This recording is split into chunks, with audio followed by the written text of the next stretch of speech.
is the recap for today, Monday, September 28th, 2020, in Ms. Perdomo's Digital Academy classroom. So let's take a look at our agenda for today. We started with a morning meeting. We had a spelling quiz this morning. We then, as soon as the spelling quiz was over, students need to share a picture with me of their spelling test as soon as possible. The students then on their own had two objectives. One was to take their vocabulary quiz, and their second one was to read inside of their Reading Street book the story When Marian Sang, because this week we're going to be focusing on biographies and figurative language. So the students had two activities to work on. I did meet with my groups for fluency. We practiced reading again How Grandmother Spider Stole the Sun, and I've been taking notes for some of the best readers to perform on Wednesday. So that was what we did during our reading time. During our writing time, we went over again ideas, whether ideas are worth continuing or whether they're worth changing up. We talked a little bit by using the example of a television. Would we keep watching or would we change channels? And we looked at three different stories and we talked about specifically what made those stories good, that the stories had some kind of conflict, that the stories also were very descriptive and pulled the reader in and had some suspense, so that they could also emulate that in their own writing. We are continuing to do journal writing this week, but next week we'll start a more formal writing focusing on paragraph essay writing. We had lunch on our own, we had homeroom recess on our own, and we did not have resource today, so we met back for social studies. During social studies, the students clicked on the social studies button, and they were reading about 4 tribal regions of North America. When they clicked on the Learn button, it took them to a PDF that I turned into an HTML for them so that they could read the 4 pages on the different regions of Native American people in North America. Once they were done with that activity, the next thing that they worked on was then opening up a Google Slides and becoming an expert on one of those regions. So after you open up the Google Slide, it's the master copy of the Native American Matrix. They made a copy of their own on Make a Copy entire presentation and just change it to the title of the student's name. Okay, but I'm going to not do that for the sake of this activity because I've already done that and shown them that earlier. So again, there were 4 different types of regions we looked at: Eastern Woodland, the Plains, Pacific Northwest, and Desert Southwest. They just needed to pick one of those regions to become an expert, to go back into where they read and to answer the question of where is the location of this region, what tribes were in this region, what was the environment like, what did housing look like, what did they eat, what kind of religion did they practice, and then to find an image from that particular tribe and add it to the slideshow. Remember, you only have to be an expert in one area. By Wednesday, we're going to debrief and we're going to share what we've learned from all 4 areas, and everyone will have a filled-in matrix by Wednesday. So that's what we worked on during our social studies time. Let's go back. After social studies, we had math. Our math was interrupted by AIMS. AIMS is a district test that is essentially a way of progress monitoring and checking students' ability in math, specifically in 5th grade. It's supposed to help us to reach our target of passing FSA.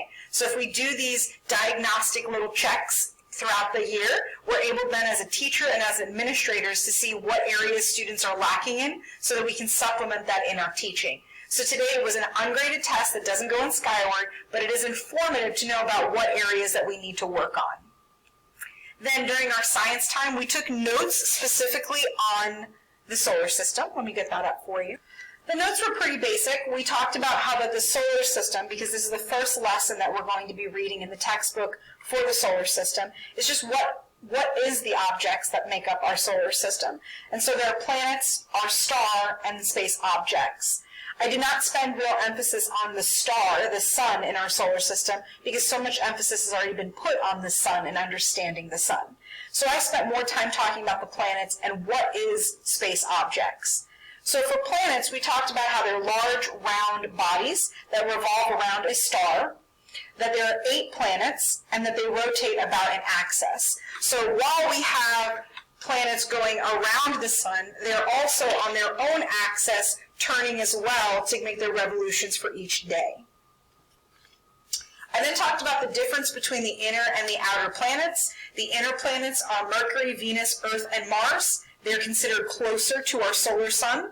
Then we have outer planets like Jupiter, Saturn, Uranus, and Neptune that are farther away from the sun.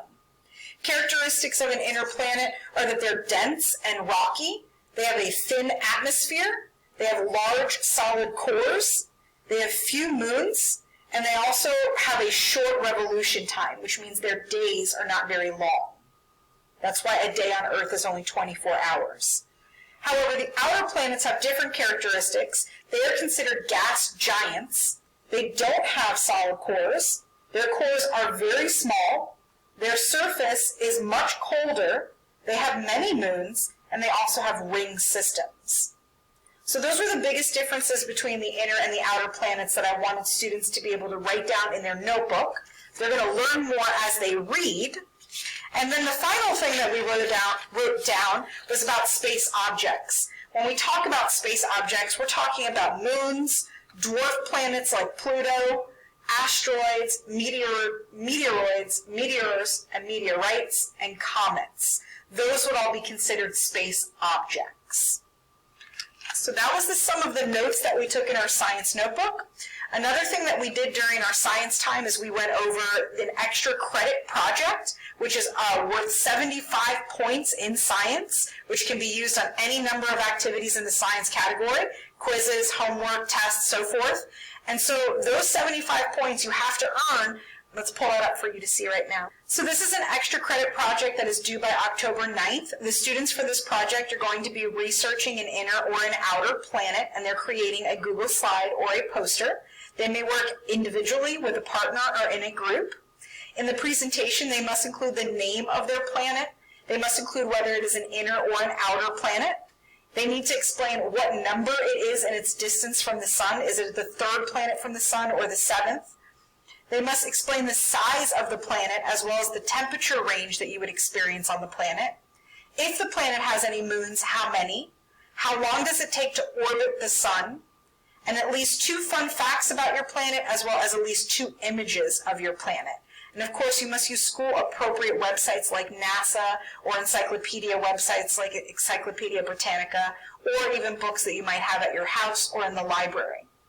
Now, to receive the 75 points, the name of the planet must be included, the inner and outer planet must be included, what number it is from the sun, its size, its temperature range, the number of moons, its orbit time, fun facts and images must all be included. You're also going to share this project with the class. So if all group members share, they earn 10 points. If the information is talked about, and also if the classmates are listening during the presentation, you're also going to earn points as well. So altogether, it is 75 points of extra credit, and it's an optional activity that will be due October 9th. We also talked about the next STEM challenge. Our next STEM challenge is going to be a parachute design. Parents are going to want to pick up the STEM challenge kits this week, Thursday and Friday in the morning time in our front office from 9 to 11. If that time does not work for you, they'll still be up in the front office on those 2 days. You can come at another time a little later to pick it up. They'll also be available for you throughout the entire following week at any time that you need to pick it up from our front office. Usually our front office doesn't close until about 3:30 each day. So the activity the students will be working on is that they are going to have a payload of 10 pennies that they're going to wrap in paper and tape, and then they're going to have to fix it to a parachute that they create. And that payload needs to safely come down to a target on the ground as slowly as possible. Because in real life, our Jet Propulsion Lab in NASA is trying to figure out how to get materials to Mars, where we drop them from a shuttle and a parachute opens so that it can slow down the speed as it comes down to the planet and then land safely without destroying all of the cargo or payload. So students are going to be using the same payload of 10 pennies, but the variables of what they're going to use in their materials to create the parachute.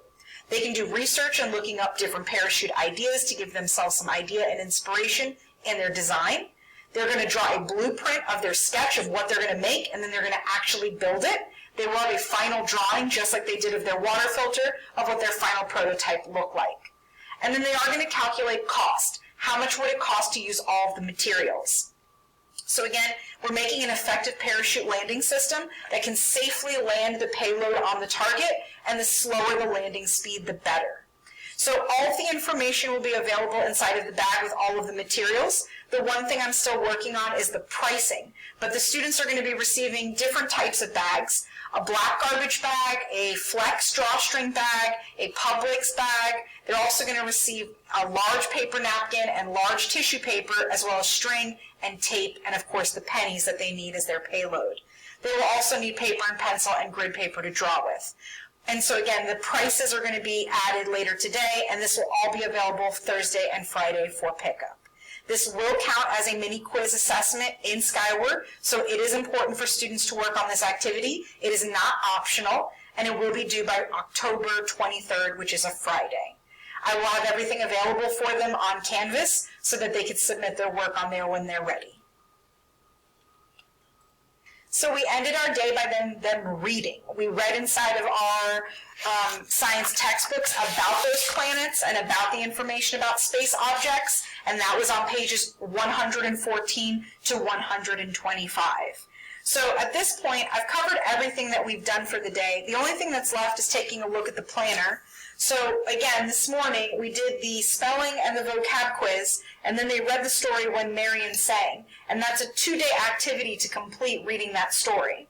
I did send out their new vocabulary and spelling words, so when you look inside of your email, you'll first find, let's go over to this for a moment. You'll first find the definitions and examples. It goes over the Greek and Latin root words that we'll be focusing on for cycle and circum and center.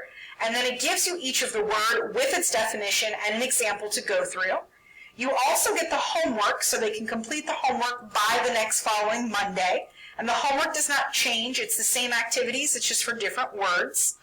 And the students also receive the spelling list for this week. And the spelling list is all on focusing on adding ed and ing.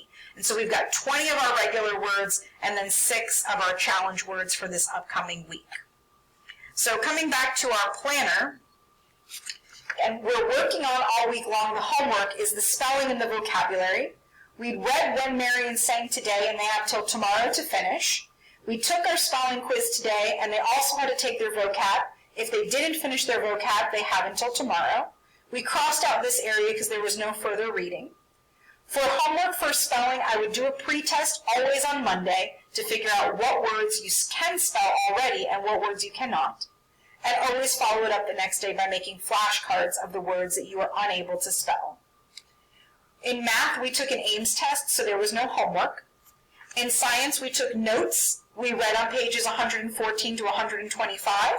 I told them about the extra credit activity for the Planet Project, and I also went over the STEM challenge number 2 with them.